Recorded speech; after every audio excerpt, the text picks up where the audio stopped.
దేవుడు నీ కొరకు దాచించిన ఆశీర్వాదము నీవు తప్ప ఇంకెవరు తీసుకోలేరు.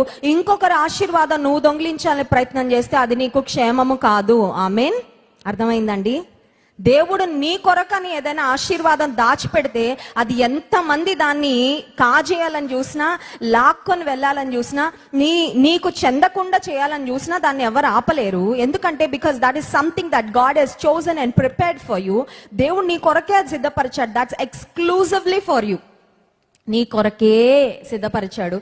ఆశీర్వాదం నీ కొరకే దాచిపెడతాడు. అది నీకే ఆయన సమయంలో నీ దగ్గరకే అది వస్తుంది. హల్లెలూయా. కానీ ఇంకొకరి కొరకు దాచిపెట్టిన ఆశీర్వాదము నాకు కావాలి అని నువ్వు ఒకవేళ గ్రాబ్ చేసుకోవాలనుకుంటే ఆ ఆశీర్వాదం నీకు ఆశీర్వాదం అవ్వదు, కానీ శాపం అవుతుంది.